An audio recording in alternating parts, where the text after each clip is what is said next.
जो आज शुरुआत करते हैं इकाई 17 बल एवं यंत्र से। तो प्रश्न 1 पर चलते हैं। निम्नलिखित स्थिति पर विचार कीजिए। तो प्रथम स्थिति और द्वितीय स्थिति को जब हम देख रहे हैं तो प्रथम स्थिति में देखिए स्प्रिंग दिखाई दे रहा है, और सेकंड जो स्थिति है सेकंड में जब हमने इसमें बल लगाया तो बल लगाने के बाद ये थोड़ा सा स्ट्रेच हो गया, स्ट्रेच होने के बाद खुल गया है। इसके हमें स्थिति में अंतर दिखाई दे रहा है। सेकंड केस में ड्रॉअर बंद है, तो ड्रॉअर में हमने जब बल लगाया तो ड्रॉअर जो है वो खुल गया है। थर्ड केस में यहाँ पे एक बॉल है, सॉफ्ट बॉल कह सकते हैं, जब हम इसको प्रेस कर रहे हैं तो इसकी स्थिति में अंतर दिखाई दे रहा है। तो प्रश्न पर चलते हैं। उपरोक्त चित्रों में प्रथम स्थिति द्वितीय स्थिति में बदल रही है, क्यों? क्योंकि वस्तुओं पर बल लगाया जा रहा है। जब भी हम किसी वस्तुओं पर बल लगाते हैं, एक्सटर्नल फोर्स अप्लाई करते हैं, तो उसकी जो पोजीशन में उसकी जो स्थिति है उसमें बदलाव हमें नजर आता है। सेकंड केस में देखिए, निम्नलिखित चित्र में एक बालिका दूसरी बालिका को खींच रही है, यह बल के किस गुण को दर्शाती है? तो जैसे आपने नॉर्मली करके देखा होगा ऐसे, तो इसमें खिंचाव महसूस होता है। तो कौन सा गुण हुआ? खिंचाव का गुण हुआ। थर्ड प्रश्न पे चलते हैं। निम्नलिखित चित्र में समान दिशा में बल लगाया जा रहा है, तो गति में क्या प्रभाव पड़ेगा?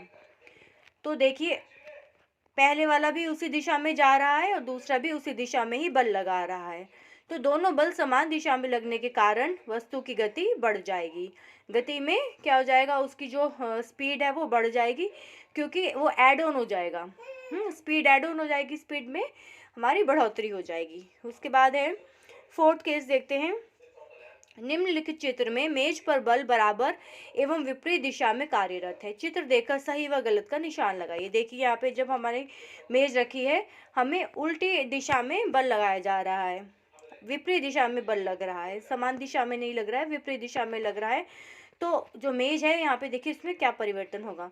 तो फर्स्ट है, मेज गतिमान हो जाएगी? नहीं, मेज तो नहीं हिल पाएगी, क्योंकि जितना बल एक तरफ से लग रहा है उसको दूसरी तरफ से जो बल लग रहा है वो उसको अपोज कर रहा है, तो नलिफाई हो गया यहाँ पर जो फोर्स हो गया। सेकंड हो गया, मेज बहुत ज़्यादा गतिमान हो जाएगी। ज़्यादा क्या, जब बिल्कुल ही नहीं होगी तो ये भी रॉन्ग हुआ। मेज स्थिर रहेगी, ये बिल्कुल सही है। मेज की स्थिति में कोई परिवर्तन नहीं होगा, मेज वैसे की वैसी ही रहेगी। फिफ्थ है, रीना अपने बालों को बांधने के लिए रबर बैंड को खींचती है, तो रबर बैंड की स्थिति में क्या परिवर्तन हुआ? तो देखिए, रबर बैंड सभी ने देखा होगा, तो रबर बैंड की आकृति में परिवर्तन होगा। जब हम उसको स्ट्रेच करते हैं तो उसकी जो शेप होती है वो उसकी में परिवर्तन हो जाता है। सिक्स पर चलते हैं। निम्नलिखित चित्रों में कौन सा संपर्क बल का उदाहरण नहीं है? संपर्क बल होता है कॉन्टैक्ट फोर्स, कौन सा उदाहरण नहीं है? तो फर्स्ट केस तो है उदाहरण, है ना, क्योंकि जब हम टूथपेस्ट में से निकाल रहे हैं और ब्रश के ऊपर डाल रहे हैं तो कांटेक्ट तो हो रहा है यहाँ पे। देखिए, सेकंड केस में भी बिल्कुल भी कांटेक्ट नज़र नहीं आ रहा है, तो सेकंड में नहीं है ये। फिर सेवंथ प्रश्न पर चलते हैं। निम्नलिखित चित्रों में लग रहे बलों को पहचान कर लिखिए, तो कौन सा बल लग रहा है? ये देखिए, पहले केस में बल कौन सा है? गुरुत्वीय बल लग रहा है। सेकंड में घर्षण बल, फ्रिक्शन हो गया। थर्ड में भी घर्षण बल है। घर्षण का मतलब ये होता है जब एक दूसरे से जो चीज़ टकराती है तब घर्षण बल लगता है। जैसे टायर में, जब गाड़ी के टायर ज़मीन पर सड़क पर लगते हैं तो उसमें भी कौन सा बल होता है? रगड़ने के कारण जो बल होता है उसको कहते हैं घर्षण बल। तो थर्ड में घर्षण बल हो गया। फिर फोर्थ में है हमारा पेशीय बल, और लास्ट में भी क्या है? पेशीय बल। प्रश्न 8 देखते हैं। करके सीखें, किसी फूले हुए गुब्बारे को अपने सिर पर घिसकर छोटे छोटे कागज के टुकड़ों के पास ले जाइए। अब निम्नलिखित प्रश्नों के उत्तर दीजिए। तो आप एक फूला हुआ गुब्बारा ले लीजिए, उसको आप सिर पर घिसिए। सिर पर घिसने का मतलब ये है कि अगर या आप उससे भी कर सकते हैं। अगर आप थोड़ा सा छोटा सा स्केल ले लीजिए, स्केल को भी अगर आप सिर पर गुब्बारा नहीं है तो आप इसी सेम एक्सपेरिमेंट को एक स्केल की हेल्प से भी कर सकते हैं। उस स्केल को अगर आप सिर पर रगड़ते हैं और रगड़ने के बाद छोटे छोटे टुकड़ों के पास ले जाते हैं, कागज़ के छोटे छोटे टुकड़े कर लीजिए, और अगर उसके पास ले जाते हैं तो हम क्या देखते हैं? जो कागज़ के टुकड़े हैं वो स्केल पर चिपक जाएंगे। सिमिलरली यहाँ पर जो क्या दिखा रखा है? गुब्बारा, गुब्बारे को भी सेम वही है। गुब्बारे को अगर आप सिर पर उसको रगड़ते हैं तो वो गुब्बारे जो है वो गुब्बारे के साथ जो है वो छोटे छोटे कागज़ के टुकड़े होंगे वो चिपक जाएंगे। तो नेक्स्ट है क्या? फर्स्ट प्रश्न है, क्या कागज़ के टुकड़े गुब्बारे में चिपक गए? हाँ जी, चिपक जाएंगे। आप खुद भी ये करके देख सकते हैं। सेकंड है, किस बल के कारण ऐसा हुआ? ऐसा स्थित विद्युत बल के कारण होता है। प्रश्न 9 है, करके सीखें। चुंबक को लोहे की कीलों के पास ले जाइए और लिखिए क्या हुआ। तो सभी ने देखा होगा कि चुंबक तो सभी जानते हैं, मैग्नेट को जब हम लोहे की चीज़ों के पास लेकर जाते हैं तो वो लोहे की चीज़ उससे चिपक जाती है। ये तो सभी को सबने करके देखा भी होगा, और नहीं भी करके देखा है तो आपकी जो साइंस किट अवेलेबल है आपके पास, उसमें आप मैग्नेट भी दी हुई है और लोहे की कीलें उसमें, तो आप वो करके देख सकते हैं। या किसी के घर में भी चुंबक रखी है तो आप उसको लोहे की वस्तुओं के पास ले जाकर देखिए, तो आप खुद से आप देख सकते हैं कि क्या होता है इसमें। तो लोहे की कीलें चुंबक से चिपक गई। प्रश्न 10 पर चलते हैं। खुरदरे फर्श पर चिकने फर्श की अपेक्षा चलना या दौड़ना आसान होता है, क्यों?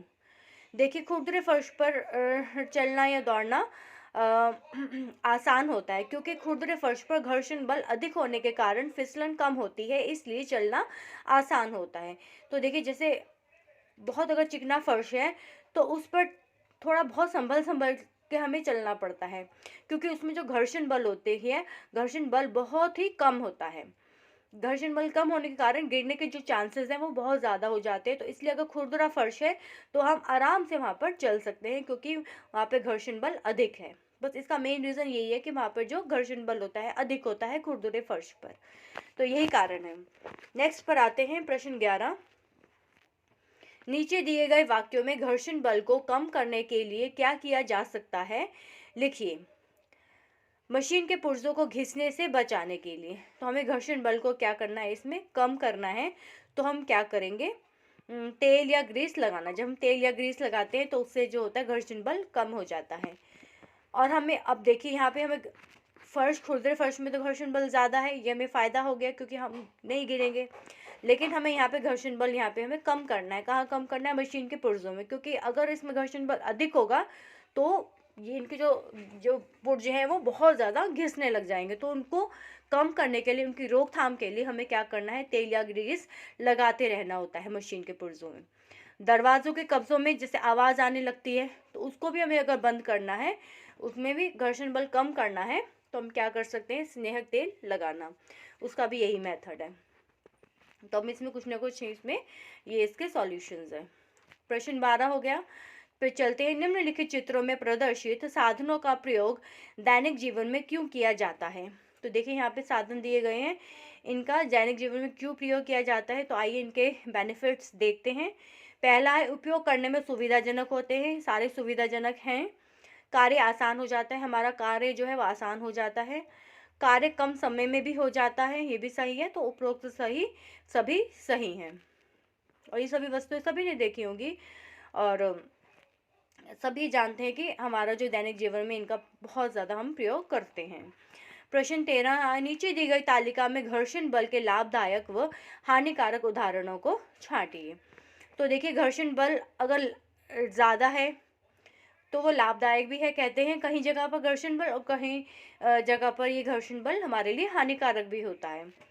तो देखिए कहाँ पर हमारे लाभदायक होता है, कागज़ पर लिखना ये लाभदायक है अगर घर्षण बल है। और कहाँ लाभदायक है, माचिस की तिल्ली को जलना, तिल्ली का जलना यहाँ भी लाभदायक है। और आरी से लकड़ी काटकर विभिन्न आकृतियों का निर्माण करना, यहाँ पे ये घर्षण बल लाभदायक होता है। और हानिकारक कहाँ होता है, वाहनों के पहियों का घिसना, तभी हानिकारक हो जाता है। और उसके बाद में मशीनों के कल पुर्जे घिसना, ये हानिकारक है इसमें। और जंगलों में आग लगना। प्रश्न 14 देखते हैं, वाहनों के टायरों के मध्य छोटे छोटे खांचे बनाए जाते हैं, क्यों? वाहनों के टायरों तथा सड़क की सतह के मध्य घर्षण बल बढ़ाने के लिए हम ये के मध्य जो है छोटे छोटे खांचे बनाए जाते हैं, जिससे टायर की फिसलन कम हो जाए। तो इसलिए हम क्या करते हैं, थोड़े थोड़े खांचे बना देते हैं जिससे वो एकदम फिसल ना जाए, क्योंकि अधिक फिसलने के कारण जो उसकी जो रोटेशन होगी वो कम हो सकती है। नेक्स्ट देखते हैं, प्रश्न 15 पे चलते हैं। दिए गए प्रश्न में प्रथम श्रेणी, द्वितीय श्रेणी व तृतीय श्रेणी के उत्तोलकों में आलंब, आयास व भार की स्थिति को लिखिए। तो प्रथम श्रेणी के उत्तोलक, देखिए यहाँ पे थोड़ा हमने यहाँ पे डायग्राम भी बनाया है और नीचे भी थोड़ा हमने यहाँ समझाया गया है। यहाँ पे देखिए, थोड़ा इंग्लिश में बोलते हैं इसको, first class lever, second class lever and third class lever. तो फर्स्ट क्लास लेवल में क्या होता है, जो फल्क्रम होता है is in the middle of the effort and the load. जो एफर्ट और लोड है उसके जो मिडल में देखो फल्क्रम की पोजीशन दिखाई गई है। हम ऊपर अगर देखते हैं तो यहाँ पे बीच में क्या है, फल्क्रम है। और यहाँ पे हम देख सकते हैं, देखिए यहाँ पे जो है आलम्ब को कहते हैं फल्क्रम। फल्क्रम बीच में सेंटर वाली पोजीशन में है। और यहाँ पे है बल और यहाँ पे है भार, मतलब यहाँ है फोर्स, इस बल को कहते हैं फोर्स, और भार है लोड। तो फल्क्रम की पोजीशन कहाँ है, यहाँ पे सेंटर में है फल्क्रम, ठीक है। और सेकंड द्वितीय जो श्रेणी के उत्तोलक है उसमें जो है लोड है ये सेंटर पोजीशन में है, ये लोड सेंटर में आ गया सेकंड में। फर्स्ट में जो है वो फल्क्रम सेंटर में है, द्वितीय श्रेणी के उत्तोलक में जो है ये लोड है सेंट्रल पोजीशन में, और थर्ड के केस में जो है वो है फोर्स जो है वो सेंट्रल पोजीशन में। ये देखते हैं, आइए यहाँ पे जो फोर्स है, ये जो बल है ये सेंट्रल पोजीशन में है। तो इनके पोजीशंस के अकॉर्डिंग ये इनकी जो श्रेणी है वो कैटेगराइज हो रखी है। फर्स्ट क्लास, सेकंड क्लास और थर्ड क्लास में हम इनको कैटेगराइज करते हैं। तो चलिए यहाँ पे थोड़ा हमने इंग्लिश में पढ़ते हैं, फिर हिंदी में थोड़ा और अच्छे से समझते हैं। Fulcrum is in the middle of the effort and the load. Second class में है load is in the middle between fulcrum and effort. Third class level में the effort is in the middle between the fulcrum and load. तो effort इसमें बीच में है।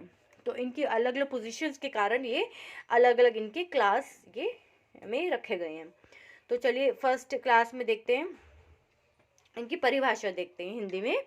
आलम्ब जो है वो आयास बल, आयास को बल कहते हैं, और भार के मध्य होता है। इसके उदाहरण है कैंची और हैंडपंप। जैसे आपने कैंची देखी है तो कैंची के बिल्कुल सेंटर में आपने देखा है कि आलम्ब होता है। इनके उदाहरण जो सेंट्रल पोजीशन में आलम्ब है, कैंची और हैंडपंप, ठीक है। और इसके उदाहरण है कैंची और हैंडपंप। सेकंड पोजीशन में देखते हैं क्या है, सेकंड में भार जो है वो लोड है वो सेंटर में है, और आलम्ब और आयास के मध्य होता है। जैसे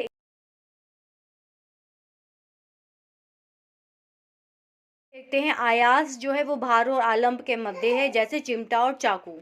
चाकू में देखा है और आपने चिमटा भी देखा है। तो इसमें हम ये देखते हैं कि जो बल है वो जो आयास है जिसे बल भी कहा जाता है वो हमारा सेंटर में होता है, और जो लोड है और आलम्ब है वो साइड्स पे होते हैं। तो मध्य में उसके एग्जांपल हो जाएंगे चिमटा और चाकू, ठीक है।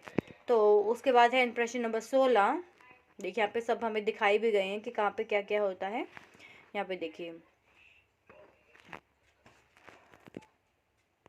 देखिए यहाँ पे प्रथम श्रेणी के उत्तोलक और द्वितीय श्रेणी के उत्तोलक और तृतीय श्रेणी के उत्तोलक हैं। तो इनमें से हम छांट करके लिखेंगे तो हमें और थोड़ा सा क्लैरिफाई हो जाएगा कि प्रथम श्रेणी के उत्तोलक में आते हैं प्लायर्स।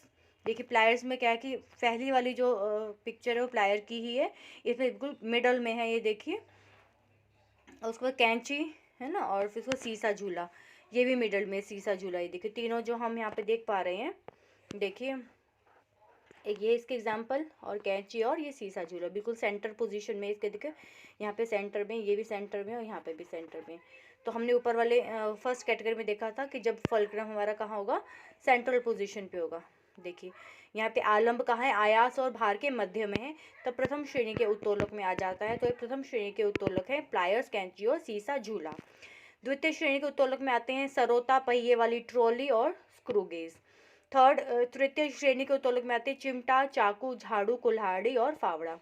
तो देखिए यहाँ पे इनके एग्जाम्पल से आप बहुत अच्छे से समझ पाएंगे कि इनका मीनिंग क्या होता है, ठीक है।